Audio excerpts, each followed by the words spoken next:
परमात्मा का जो नियम है, परमात्मा का ज्ञान है, ये संसारिक विचारों के भिन्न होता है। और भगत और जगत का आपस में विरोध इसीलिए रहता है कि जो भक्ति के नियम हैं संसार के नियमों के विपरीत होते हैं। परमात्मा तो ये कहते हैं कि बेटा और बेटी में अंतर मूर्ख लोग किया करते हैं जिन्हें कति ज्ञान नहीं। फिर भी हम जैसे भी पढ़ाई पढ़े हुए थे उसके आधार से ज्ञान सुना रहे हैं परमात्मा कि पुत्र की इच्छा में और आशा रखते हैं कि पुत्र हो, पुत्री हो जाती है। दूसरी फिर इच्छा करते हैं भगवान इब के तो पुत्र हो ही हो, वो भी बेटी होगी और तीसरी भी बेटी होगी, चौथी भी, पांचवी भी, और पुत्र हुआ ही नहीं। जैसे हम सुना करते थे कि भाई उसके 4 एकड़ जमीन थी, इब का उसने 16 एकड़ बना दी अपने जीवन में। खुद मेहनत करी तो हुआ, क्या दूसरे मेहनत नहीं कर रहे थे? वो भी तो इसी तरह मेहनत कर रहे थे, उनको कुछ भी ना मिला। तो जो आपको मिल रहा है, आपका पूर्व जन्म का संस्कार प्रारब्ध आपके भाग्य में लिखा हुआ है, ना तो आपका चाहा हुआ है ना आपका किया हुआ।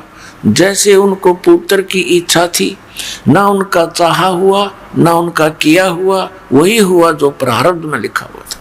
तो परमात्मा ये याद दिलाते हमारे को कि आप जी ने जो करना चाहिए था इस मनुष्य जीवन से, वो तो स्टार्ट भी नहीं किया और खो दिया अनमोल जीवन।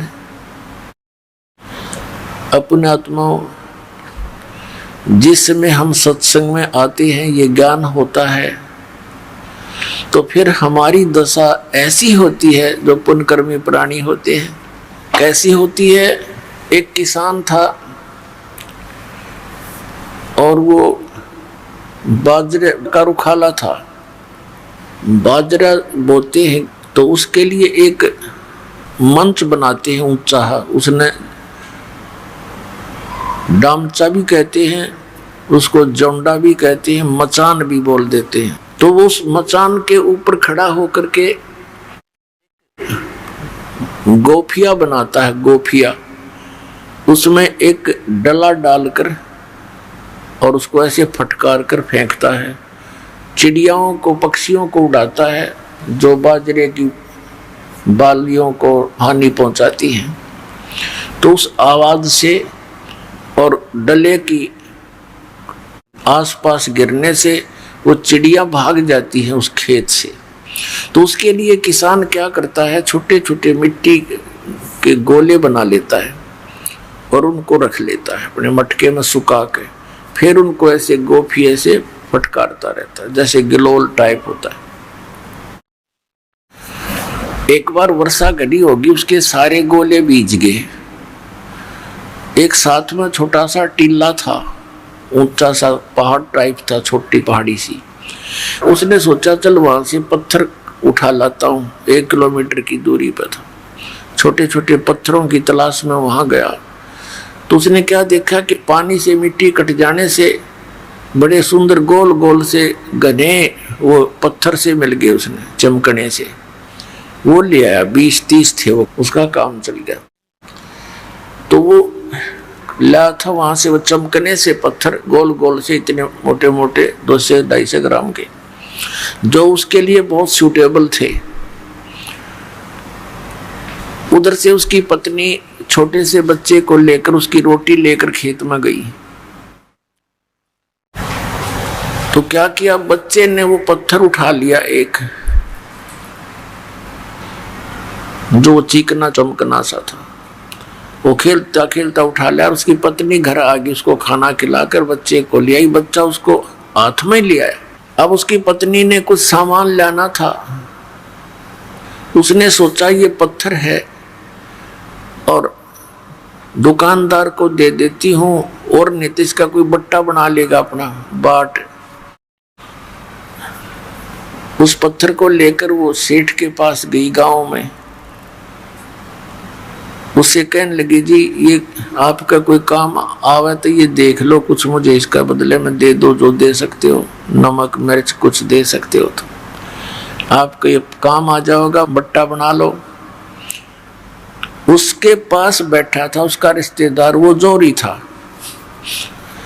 वो तो तुरंत देख गया कि वो तो भाई पत्थर को नहीं, लाल है। तो सेठ बोला भाई ये तो लाल है। तो उसकी पत्नी, उस किसान की पत्नी से सेठ ने कहा, बहन कि क्या सामान लेना चाहती है? दे दो जी, जो दो आपकी मर्जी। अब ठीक है, 20 मन तो बाजरा, यानी बाजरे की बोरी दे दी 5-7, शक्कर की, गुड़ की, कई आइटम, उसका घर भर दिया। अब वह राजी हो रही, ठीक बढ़िया, तो पागल हो गया, लाला जी तो मेंटल हो गया, धरने दे मेरे के 8 लगे। उसने भर दिया। तो वो किसान आया सामने, वो देखा घर की तरफ कि ये कहाँ से लाई तू?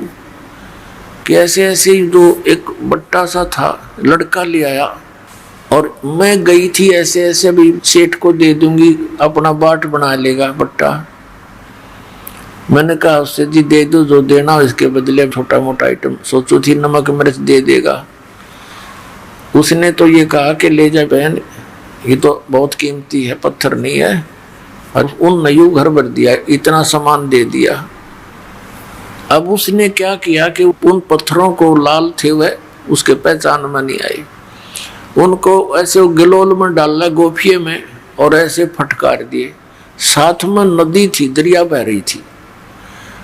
अब उस सारे के सारे दरिया में पड़ गए वो। उसका तो अपना मतलब था कि इतने बड़े पत्थर हैं, लेकिन चिड़िया उड़ जाओ।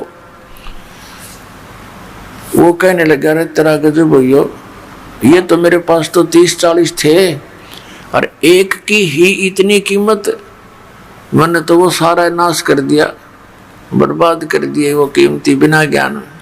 तो पुण्यात्माओं, इस मनुष्य जीवन के जो श्वास हैं आपके, ये इतने कीमती हैं, जिनको बगैर ज्ञान के, बगैर सत्संग के हम ऐसे उस भोले किसान की तरह इसका नाश कर रहे हैं। और जिसमें आपकी आत्मा के अंदर ये तत्व ज्ञान समा होगा, आपके पीछे गया हुआ जीवन घना याद आवेगा। पछताया करोगे, बैठ कर रोया करोगे कोन में, ये क्या करे हमने सारे जीवन में, डले डोए। पुण्यात्मा, मनुष्य जीवन 2 प्रकार से प्राप्त होता है। एक तो एक विधान बनाया है कबीर भगवान ने इस काल के लिए, क्योंकि विधान बनाकर भी काल ने इसको दिया, नहीं तो ये हमारी घनी दुरुक्ति कर देता। और कई भक्त मन में शंका लाते हैं, जैसे सृष्टि रचना के अंदर बताया गया है कि इस काल ने गलती कर दी थी ब्रह्म ने, जिसके लोक में हम रह रहे हैं, और इसने दुर्गा के साथ दुर्व्यवहार करना चाहा था, और दुर्गा ने इसके पेट में शरण ली थी। तब परमात्मा ने इसके पेट से दुर्गा देवी को निकालकर इसको श्राप दे दिया था कि तू, श्राप समझो कि ऐसी गलती वहां करने वाले को एक रोग लग जाता है ऑटोमेटिकली, जैसे कोई अखाद्य वस्तु खा लेता है तो वो अपना इफेक्ट करती ही करती है, शरीर में फोड़े बन जाते हैं या कोई और हानि हो जाती है।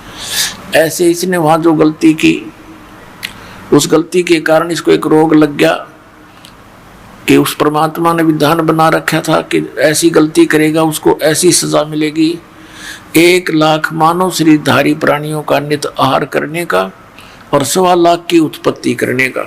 और परमात्मा ने इसको ये सजा दे दी। कई भक्त ये सोचते हैं कि परमात्मा ने सजा नहीं देनी चाहिए थी इसको, ये मनुष्य जीवन के आहार करने की। तो पुण्यात्मा, वो जानी जान है परमात्मा के विधान में, परमात्मा की क्रिया में यदि हम कोई त्रुटि निकालते हैं तो हम अनजान ही हैं। परमात्मा जो करता है वो कभी गलत नहीं कर सकता। यदि इसको ये 1 लाख मानव शरीरधारी खाने की ना सजा मिली होती तो ये हमें एक भी मनुष्य जीवन नहीं देता। आप देख रहे हो 83 लाख प्रकार की अन्य प्राणियों में ठोक रखी है जीव सारे, और ये भी ना देता यो।